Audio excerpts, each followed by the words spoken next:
মার্কিন president Donald Trump শনিবার বলেছেন, যুক্তরাষ্ট্র ও ইসরায়েল ইরানের উপর নতুন কোনো হামলা আপাতত স্থগিত রাখার বিষয়ে সম্মত হয়েছে।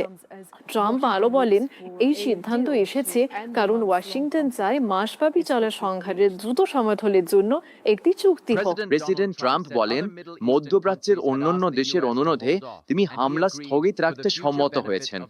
তিনি জানান, যে কোনো চুক্তিতে অবশ্যই হরমুজ প্রণালী পুরোপুরি খুলে দেওয়া এবং ইরানের পারমাণবিক হুমকির অবসান থাকতে হবে। ইসরায়েলও এই প্রতিশ্রুতিতে যোগ দিয়েছে।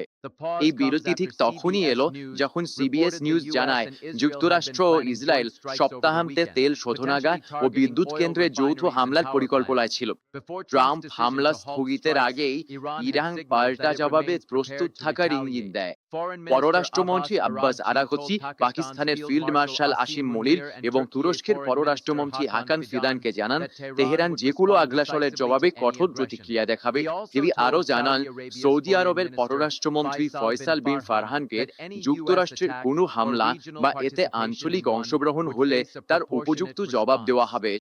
ইরানি গণমাধ্যম জানিয়েছে, ইরানের জ্বালানি অবকাঠামোর উপর হামলা হলে সৌদি আরব ও সংযুক্ত আরব আমিরাতের তেল ক্ষেত্র এবং কাতার ও ইসরায়েলের গ্যাস ক্ষেত্রে পাল্টা হামলা চালানো হবে। যুক্তরাষ্ট্র ইসরায়েল যুদ্ধের পর ইরানে হরমুজ প্রণালীতে বিঘ্ন ঘটায় তেলের দাম উচ্চই রয়েছে।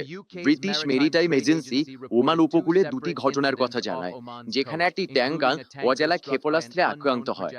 জুলাইয়ে ব্রেন্ট ক্রুডের দাম 24% বেড়েছে এবং সংঘাতের আশঙ্কায় বেশিরভাগ জাহাজ হরমুজ প্রণালী এড়াচ্ছে। যুক্তরাষ্ট্র ও ইসরায়েল যুদ্ধ ইরানে 5 মাস পেরিয়ে গেলেও সংঘাত থামার লক্ষণ নেই, বিশেষ করে সাম্প্রতিক সপ্তাহগুলোতে পাল্টাপাল্টি হামলা আবার শুরু হওয়ায়।